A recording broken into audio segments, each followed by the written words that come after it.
They built the sump to hold something they were afraid of, and then they hired me to climb down into it. That tells you most of what you need to know about holding Station Vero. It was a quarantine berth bolted to the shallow end of a drowned world, a place where the consortium parked living things they had taken off other worlds and not yet decided how to sell. Half the station was tanks. The other half was the lagoon they called the sump, a black flooded basin the size of a freight bay, ringed by shock fences and harpoon gantries and a catwalk grid that nobody walked on if they could help it. They kept the lights low over the water because bright light made the thing in it restless, and they kept the keepers in pressure armor because armor made the keepers feel better, and they kept me because I was the only one willing to take the armor off. The thing in the water was a Vasrin.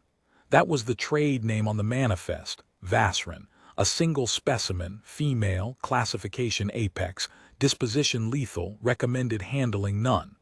The crew just called it the beast, the way you call a storm the storm. It was longer than the supply skiff, armored down its spine in plates the color of wet slate, with a body that was part crocodile and part something that had given up on legs a long time ago and learned to move through water like a thought through a quiet mind. When it surfaced all at once, the whole black length of it, and 4 men with harpoon guns would go pale at their stations, and not one of them would fire, because the standing order was do not provoke the asset, and because they were afraid that if they heard it, it would remember. I was not afraid of it. I want to be honest about that because people who heard the story later wanted me to have been brave, and bravery is doing the thing while the fear screams. I never heard the scream. From the first morning I came down the keeper's ladder and stood ankle-deep at the shallow shelf and looked across that black water and saw 2 amber eyes sitting on the surface like coals. I felt something that was not fear. I felt recognized. I have never been able to explain that to anyone who wasn't there, and I have stopped trying. The thing looked at me, and I looked at it, and neither of us pretended to be smaller than we were. My name is Mara Osley. I am nothing remarkable. I am a heavy-set woman in my 40s with bad knees and a flat voice, and before Vero I had spent 20 years tending beasts in worse berths than that one, load animals, draft things, the big dumb dangerous cargo that the consortium moved between worlds and never named. I was good at it the way some people are good at standing still. Animals trust the still ones. Predators most of all, because a predator's whole life is reading the room, and a still room reads as safe. I learned that young and I never forgot it, and it is the only thing I have ever been better at than anyone else. So when the keeper before me quit, walked off the station white and shaking, and would not say why, only that the beast had looked at him in a way that a beast should not be able to look at a man, they gave the sump to me, and Overseer Valen met me at the airlock to tell me the rules. Valen was a tall, dry, pale-scaled official from one of the consortium's inner worlds, the kind of administrator who wore the cost of a thing on his face the way other men wear weather. He did not like the sump. He did not like me. He told me, in the flat trade speech the station ran on, that the Vasrin was a dead asset. It will not breed in captivity, he said. It will not be sold live, the buyers withdrew. Its hide and its venom glands have value. The rest of it is a liability eating its own keep. He looked at me with eyes that had no warmth in them and no cruelty either, just a ledger. Keep it alive and quiet until the disposal order clears. After that, your contract ends. Do you understand the word disposal? I understood the word. I had heard it in a dozen berths. It is the word the consortium uses when it means to open a thing's throat and bill the carcass. I understand it, I said. Good.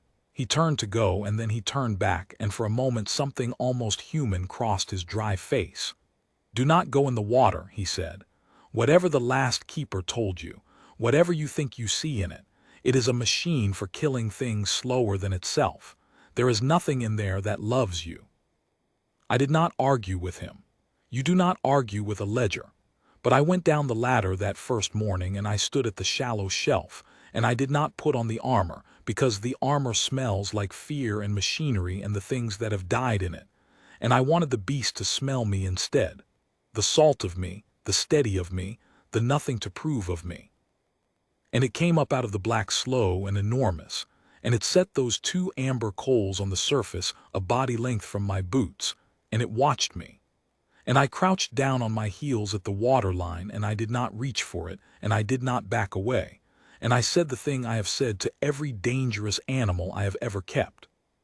"Easy," I said. "The water's yours, I'm just visiting." It did not come closer. It did not go away. It lay there in the black and breathed, and a long while later it sank without a ripple, and that was the whole of our first conversation. I climbed the ladder, and Valen was watching from the catwalk with his arms folded and a look on his face like a man watching money drown, and I went to my bunk and slept the best sleep I had slept in a year.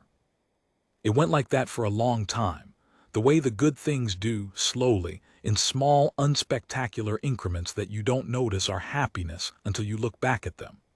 Every morning I came down without the armor. Every morning I crouched at the shelf and said something low and true and threw the feed out across the water, whole saltfish from the station's protein vats, the only thing it would take. For a long time it took the fish only after I had gone up the ladder, the way a wild thing eats, never in front of the one who might be a rival. Then one morning it took a fish from the water while I was still crouched there, 2 body lengths away, and it watched me the whole time it ate, and I understood that I had been allowed to see it vulnerable, and that this was a gift it did not give the men with harpoons. Then came the morning it surfaced right at the shelf, close enough that I could have laid my hand on the great slate plates of its skull, and it had a wound, a long fouled gash down its left flank where it had dragged itself against the intake grill in the night, the kind of wound that goes bad fast in dirty water. The wound is where everything turned, because a hurt animal is a deciding animal. A hurt animal chooses, in the space of a breath, whether the thing standing over it is help or threat, and it does not get to change its mind, and neither do you. I went to the medical locker and I got the long-handled lavage and the antiseptic, and I came back and I knelt at the shelf and I said, "I'm going to clean that. It's going to sting. Hold still for me." And then I did the most dangerous thing I have ever done, which was nothing dramatic at all. I reached out over the black water, and I put the head of the lavage against the open wound of an apex predator that could have taken my arm to the shoulder before my eye registered the motion, and I cleaned it. It held still. It held still while I flushed the gash and held still while I packed it, and the only sound in the whole vast dark of the sump was its breathing and the drip of fouled water off the lavage, and somewhere up on the catwalk, a man swearing very quietly to himself in a language I didn't know. When I was done, I sat back on my heels and I was shaking, finally, the fear arriving late the way it does. And the beast turned its huge head and looked at me with one amber eye from a hand's breadth away, and it made a sound I had never heard it make. A low rolling thing down in its chest, felt more than heard, a sound like the floor of the ocean turning over in its sleep. I have kept a great many animals. I knew what that sound was. It was the sound a thing makes when it has stopped guarding itself in your presence. It was trust, and it was the most frightening thing that had ever happened to me, because trust from a thing like that is not a gift. It is a debt. It meant that from that morning forward, whatever happened to me in that water, the beast was going to take it personally. I named her then. Not out loud, you don't name the asset on the manifest. That's a good way to lose it. But to myself, in the place where I keep the things that are mine, I named her Quiet because of how the water went around her, and because of how she made the loud, frightened station go still just by surfacing. And because Quiet was the truest thing about her, and the thing the men with the harpoons would never have believed. The eggs I did not know about until they hatched. That is the part the consortium's experts got most wrong, and got most angry about being wrong later. The Vasrin will not breed in captivity, the manifest said. The buyers withdrew. It is a dead asset. But Quiet had come to Vero already carrying, from whatever drowned wild place they had torn her out of, and she had hidden her clutch the way, A wild thing hides everything that matters down in the silt at the deep end of the sump, under the intake shadow where the catwalk lights didn't reach and no keeper before me had ever been fool enough to wade. She had been guarding them the whole time. Every harpoon she had ignored, every order Valen had given, every fish she had taken only after I'd gone up the ladder. She had been a mother sitting on a nest in a room full of men who wanted her dead, doing the long, patient arithmetic of survival, and the only variable in her equation that had ever come back twice was me. I came down one gray morning, and the water was full of them. There were 11, each about the length of my forearm, slate dark like their mother but soft-plated still, with the same amber eyes set too large in their small, blunt heads, and they were everywhere riding the surface, tumbling over each other, slapping the black water with their tails in a way that I would later understand was play, and at the time I understood as chaos. Quiet lay among them with her great head up and her amber eyes on me, and I stopped at the top of the ladder with my heart going like a hammer, because I knew, the way you know a drop is coming before you see the edge, that the next thing I did was going to decide everything. A predator with young is not a predator. It is a fortress with teeth. There is no animal on any world more willing to kill than a mother between her clutch and a thing she does not trust, and I was the only warm-blooded thing within reach, and the kindest read on me from down in that water was rival. So I did not go down to the shelf. I sat at the top of the ladder, where she could see all of me and reach none of me, and I made myself small and slow and boring, and I said, "Look at you. Look what you've been keeping." And I sat there and did nothing for an hour, for two, until my knees screamed and the cold came up through the grating and into my bones, and Quiet lay in the water with her young tumbling over her armored back and watched me not move. And somewhere in the second hour, one of the small ones broke away from the rest and came to the shelf, and put its blunt soft head up out of the black and looked at me from the bottom of the ladder with one amber eye the size of a coin, fearless the way only the very young and the very dangerous are fearless. And it made the rolling sound, the small high version of its mother's deep one, and then it climbed. It climbed the keeper's ladder. Slap, scrabble, slap, 3 rungs, 4. And it got its forelimbs onto the grating at my feet and hauled the cold, wet weight of itself into my lap, and it weighed about as much as a sack of feed, and it was breathing hard from the climb, and it shoved its blunt head up under my chin the way a thing does when it has decided you are warm and safe and large enough to hide behind, and it went still. I did not move. I did not breathe.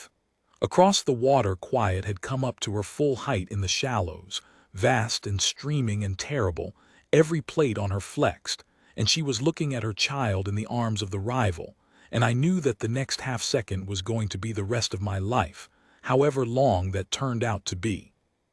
And then Quiet lowered her head, slowly, all the way down, until her chin was on the surface of the black water, and she let out the deep rolling sound that turned the floor of the ocean over, and the other 10 broke from her side, and came across the sump toward the ladder in a small, dark, fearless flotilla, and I sat on the cold grating with one apex predator's child asleep against my throat, and watched 10 more climb out of the water to get to me. And I understood, finally and completely and with my whole shaking body, what the last keeper had seen that had sent him off the station white. She had given them to me. Not the way you hand a thing over. The way a thing decides you are one of its own, that you are not keeper, not rival, not prey, but pack, and arranges its world so that you are now responsible for the part of itself that matters most. She had watched me for 100 mornings, and she had done the long arithmetic, and the answer she had come to, the answer that all of Valen's experts and all of his harpoons and all of his ledgers had failed to come to, was this one. This one will keep them when I cannot. I have kept beasts my whole life. I have never been chosen before. I sat on the grating and I wept, very quietly, so as not to wake the small one under my chin, and up on the catwalk, a long way off, Valen Ott stood watching with his ledger face on, and I did not see him then, but I have thought about it since. The moment he understood that the dead asset had bred, that the sump now held a viable pod, that the numbers had changed, and that the woman in the armor she would not wear was sitting at the center of all of it, with the future of the whole consortium's most dangerous holding asleep in her arms. A reasonable man would have seen a fortune. Valen saw an obstacle. I think that is the whole difference between us in the end, and I think it is why I am the one telling the story. The station changed after that, and not for the better. You would think 11 viable young of an apex worth a fortune would have been cause for celebration, and in a better-run berth it might have been. But Vero was not a better-run berth, and the disposal order Valen had been waiting on did not get cancelled when the clutch hatched. It got revised. I saw the revision later, after everything, when the consortium's own auditors went through his files trying to understand how a man in his position could have done what he did. The original order was to dispose of one specimen. The revised order, which Valen had requested himself in his own hand, was to dispose of the breeding female and her clutch as a non-conforming asset whose live disposition presented an unacceptable liability, and to do it in a manner consistent with natural mortality, so as not to compromise the hide and gland recovery, and so as not to trigger the insurance clause that paid out only on accidental loss. I want to be plain about what those dry words meant, because Valen worked very hard to keep them dry. They meant he had done arithmetic of his own. A pod of Vaserin was worth more dead and quietly than alive and complicated, more in hides, more in glands, more in the insurance that paid out if the loss looked like nature instead of a knife. But you cannot make a thing's death look like nature when there is a keeper standing at the waterline every morning who knows the thing better than its own reflection, and who will swear up and down that nothing about it was natural at all. You cannot quietly cull a pod that has a witness who loves it. So before he could dispose of the pod, Valen had to dispose of the witness, and he had to do it in a manner consistent with natural mortality. And there was, sitting right there in his ledger, the most natural mortality in the whole of Holding Station Vero. The keeper, against all standing orders, against the explicit and documented warning of the overseer, went into the water with the apex, and the apex did what apexes do. I did not know any of this then. I knew only that the small things were growing fast, the way waterborne things grow, and that they had decided I was theirs as thoroughly as their mother had. They learned my footsteps on the ladder and would come to the shelf before I'd reached the bottom rung. They learned the smell of the feed vat key and would slap the water for it. They learned to follow my gaze. I would look at the far end of the sump, and 11 small dark heads would swivel to look where I was looking, a thing that made the catwalk crew go quiet every time, because it is one thing to know a beast is dangerous, and another to watch it think with you. They piled on me when I sat at the shelf, and they fought, very seriously, over who got to lie across my knees, and they made the rolling sound in their chests when they were content, and the whole black, flooded, fearful sump became, for an hour every morning, the warmest room I have ever stood in. And Quiet watched, always Quiet watched from a body length off, with her young swarming the rival she had chosen, and her amber eyes half-lidded, and that deep ocean floor sound running under everything like the station's own heartbeat. She never came onto the shelf. She never needed to. She had appointed me, and she watched me discharge the appointment, and once, I will tell this part because it is the part that should have warned Valen, and did.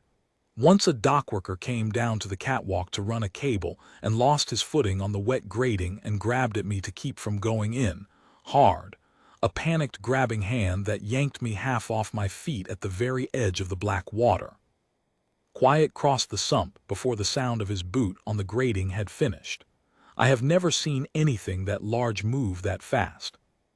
One instant she was a body length off in the deep, half-lidded and still. The next she was risen to her full streaming height at the shelf with her jaws open in a hiss like a hull tearing, and the dockworker was on his back on the grating scrambling away from the edge on his elbows, and her great slate head was over him, dripping, close enough that he could have counted her teeth, and she was not roaring or thrashing or doing any of the loud things a frightened animal does. She was holding, perfectly still, jaws open over the man who had touched her keeper too hard, waiting to see what I would do. The whole station heard about it within the hour. The man had wet himself, which I do not hold against him. I have wanted to near that water, and I had the advantage of being loved by the thing in it. But the part that mattered, the part that should have told Valen exactly what he was dealing with, was this. She did not attack. She read the room. She felt me yanked. She crossed the water to put herself between me and the threat. And then she stopped, dead still, jaws open, and looked to me because I was pack. And a pack does not spend its lethality without the say of its own, and I put my hand flat in the air, palm down, the gesture I'd never taught her and she'd never been trained to and that she understood completely, and I said, low and ordinary, the way you tell a dog off a postman. Easy. He fell. He's mine. Stand off. And quiet stood off. She sank back into the black without a ripple, and the dockworker fled up the ladder. And I helped no one and reassured no one and simply went back to feeding the young, because that is what you do with a beast that has just decided not to kill a man on your word. You act as though it was never in doubt, so that it never becomes in doubt. That was the day the crew stopped calling it the beast. After that they called it the low water, because of how it went still and dark before it moved, and because they had started, without quite meaning to be more afraid of its stillness than its noise. And there was a thing they said to each other on the catwalk, when the surface of the sump went flat and dark and you could feel the great body moving under it. Still water answers, they'd say, the way men say a thing to keep the cold off, half a joke and half a prayer. I did not invent the phrase and I did not encourage it, but I will not pretend it wasn't true. Still water answered. I had seen it answer. The whole station had, and Valen ought most of all, and he wrote his revised disposal order anyway, which tells you that he had heard the phrase and not believed it. Men like Valen never believe the quiet thing until it is on top of them. That is the entire reason men like Valen lose. They came for me on a maintenance day. I should have known something was wrong from the schedule, but I didn't, because the wrongness was small and reasonable the way Valen's wrongnesses always were. There was a drain-down scheduled for the sump's secondary basin, the maintenance pit, a deep dry subchamber off the main lagoon, sealed from the water by a sluice gate, where the keepers were supposed to go to service the intake grills. I had been down in the pit a dozen times. It was the one place in the sump where the standing orders said it was safe to be below the waterline, because the sluice gate held the whole black weight of the lagoon out, and you worked dry behind it with the water a wall away. The work order said the grills were fouling again and needed clearing before the young grew large enough to be hurt on them, the way Quiet had been hurt. It was signed in Valen's hand. It was, I will give him this, a beautiful piece of work. It used my own love for the pot against me, sent me down into the one chamber where the beast couldn't follow, framed as the very thing I'd most want done. I went down the pit ladder with my tools and my flat, ordinary trust, and behind me on the catwalk, two of Valen's own men sealed the upper hatch, and a long way off in the control room, Valen Ott put his dry, pale hand on the sluice override and waited for me to be deep enough. I was at the bottom of the pit, kneeling at the fouled grill with my back to the sluice gate, when I heard it move. The sound of a sluice gate opening is not a loud sound. It is a low grinding shudder, and then a sound like the world clearing its throat, and then the water. I turned and the gate was rising, and the black lagoon was coming through the gap at the bottom in a flat hard sheet, already to my ankles before I was on my feet, already to my knees before I reached the ladder, and the upper hatch when I hit it was sealed, was locked, would not give. And I stood on the pit ladder with the freezing black water climbing my legs, and I understood, all at once and far too late, exactly what kind of man signs a work order in his own beautiful hand. I am not going to pretend I was calm in the pit. That was the one place in all of it where the fear finally arrived on time. I hammered the hatch. I shouted into the comm panel that was, of course, dead. The water came up past my waist, past my chest, cold enough to stop the breath in me, and I climbed to the top rung of the ladder with my face pressed to the sealed hatch and the black rising under me, and somewhere above me, I have no doubt, Valen Ott stood in his control room with his ledger face on, watching the level gauge climb, composing in his head the report he would file. The keeper, against all standing orders, against the explicit and documented warning of the overseer, was lost in a flooding incident, the pod implicated, the assets unfortunately compromised, the insurance regrettably payable, natural mortality, consistent. The water reached the hatch. It reached my chin. I took the last breath I thought I was going to take, pressed flat against the steel, and the black closed over my face, and the pit was full, and I was at the bottom of the sump in the dark with my lungs burning and no door, and there was nothing in there that loved me. Except that there was.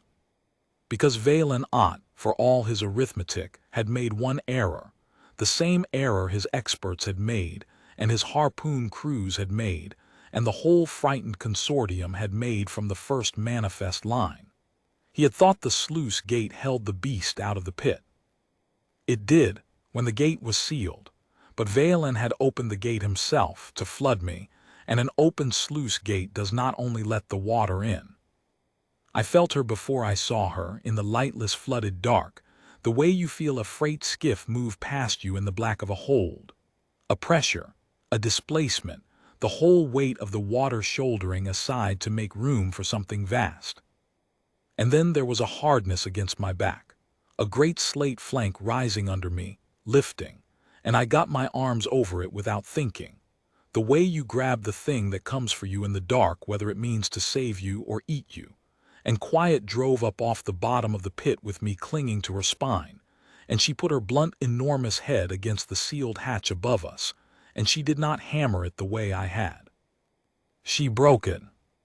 I felt the steel give, felt the whole frame of it tear out of the rock in a groan that went through the water and through her body and through my chest.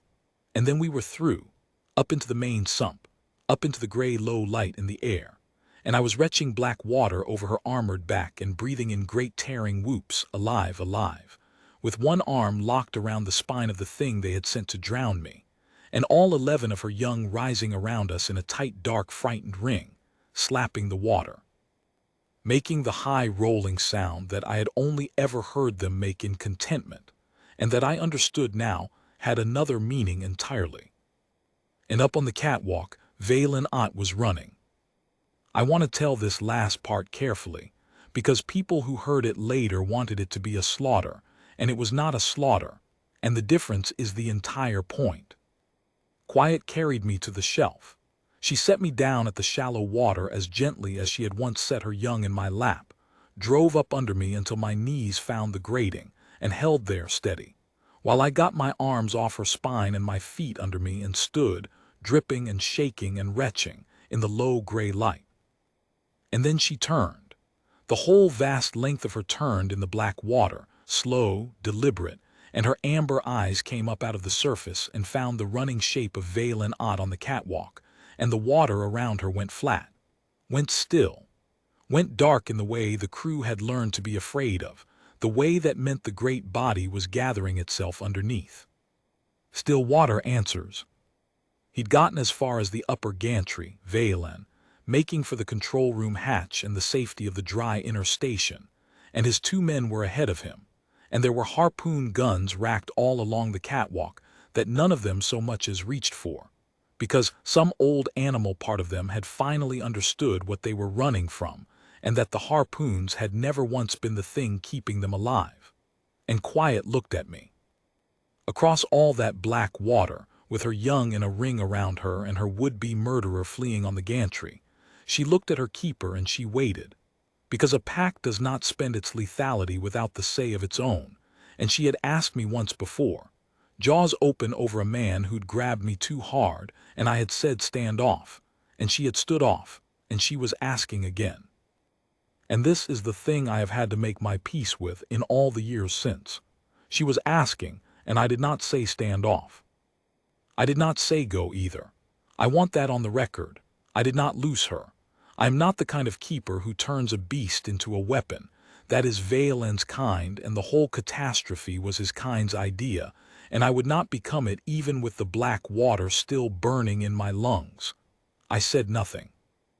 I stood at the shelf, dripping, and I looked at the man who had sealed me in the pit to drown for an insurance clause, and I did not give Quiet the word that would have spent her on him, and I did not give her the word that would have called her off either. I let it be hers. He had made her an asset to be disposed of. He had made me a natural mortality. He had spent the whole of his arithmetic treating the things in that water as numbers that did not get a say. So I gave her the say. I let the still water answer for itself. What it did was this. Quiet went under without a ripple, the whole enormous length of her gone from the surface between one breath and the next, 11 small dark shapes vanishing after her, and the sump went flat and black and silent, and Valen Ott stopped running. He stopped on the gantry and turned and looked back at the still water, and I watched the ledger come off his face. I watched the arithmetic fail him, finally, completely, at the very end, the way it fails all of his kind. He looked at the flat black water that he had thought was a holding asset and a liability and a line of insurance. And for the first time he saw it the way I had seen it from the first morning, the way the last keeper had seen it and fled, the way the whole frightened station had come to see it without ever once admitting they did. He saw a thing that had chosen and could not be made to unchoose, and that he had taught to remember. She came up under the gantry. She did not breach the catwalk. She did not have to. She rose under it, all of her, slate and streaming and silent, until her great head was level with the grating and her amber eyes were a hand's breadth from Valen Ott's pale, dry face, and she opened her jaws and she held, perfectly still. Jaws open, the whole hull-tearing length of her teeth a finger's width from the man, and she did not close them. She held him there, the way she had held the dockworker, the way she held everything, in the unbearable patient stillness of a thing that has already decided it could kill you and is choosing, second by second, in front of you, not to. And the 2 men ahead of him on the gantry had gone to their knees, and the catwalk crew had come out of their stations, and were standing along the rail with their mouths open and their harpoons forgot. And every one of the 11 young had risen around the base of the gantry in a tight dark ring with their amber eyes turned up at the man. And holding station Vero stood absolutely silent in the low gray light, and watched its overseer be shown, in front of everyone, exactly how small he was. He broke. He went down on the grating in front of his own crew, in front of the asset he had tried to murder for parts, and he made a sound I will not describe because it would be unkind, and he was unkind enough for the both of us. And Quiet held him there, jaws open, perfectly still, for as long as it took the whole station to understand what it was looking at, which was a man who had thought he was the apex of that room, kneeling in his own collapse beneath the actual one. And then, on no word from me, on nothing but her own unhurried judgment, she closed her jaws on empty air a finger's width from his face, and sank, and was gone. She did not kill him. She left him alive and kneeling and ruined in front of every soul on the station, which was worse, and which was hers to choose, and which she chose. That is the part the people who wanted a slaughter never understood. A slaughter would have let Valen Ott be a tragedy. What she did instead let him be exactly what he was in full view, with the proof of it kneeling and shaking on the grating for the auditors to find. The disposal order in his own hand. The dead calm panel. The sealed hatch. The natural mortality that had walked up out of the water on the back of the thing it was supposed to die in. He did not get to be a victim. He got to be a ledger that didn't balance, and the consortium does not forgive a ledger that doesn't balance, and they took him off Vero in restraints 3 days later. And the last I saw of Valen Ott, he was being walked to the airlock past the sump, and he kept his eyes very carefully on the floor, because the water was still, and still water answers, and he had learned at last to believe it. I am still the keeper of the sump. They tried to give it to someone braver after, someone with rank and Quiet would not surface for him, and the young would not take feed from him, and within a week the consortium understood the thing it should have understood from the first manifest line. There is no keeper of that pod. There is only me, because I am the one she chose, and you cannot hire your way into being chosen, and you cannot fire your way out of it either. The young are nearly as long as the skiff now. They still climb the ladder when they hear my boots, though it takes a real effort of the catwalk's nerve to watch 11 apex predators the size of grown men come boiling up out of the black to lie across the knees of a heavy-set woman with bad knees and a flat voice. They still follow my gaze. They still make the rolling sound. And quiet still lies a body length off in the deep with her amber eyes half-lidded, watching me discharge the appointment she gave me on a gray morning with a soft-plated child asleep against my throat. And I still say to her, every morning, the same thing I said the first. Easy, I tell her. The water's yours, I'm just visiting. But that was never true, and we both knew it from the start, and we have stopped pretending. The water is hers, and the 11 are hers, and the whole black, still fearful heart of holding station Vero is hers, and I am hers too, the way she is mine, which is to say completely, and without a contract, and against every standing order ever written. They sent her to me as a dead asset to be disposed of. They sent me to her as a natural mortality to be arranged. And down in the still black water where their arithmetic could not follow, the two of us looked at each other and did the only sum that ever mattered, and got an answer their whole consortium will never balance against. She is not tamed. I am not brave. We simply recognized each other in the dark, the way the last two apexes in a drowning world will, and after that there was nothing in all their ledgers and nothing in all their harpoons that was ever going to come between us and live.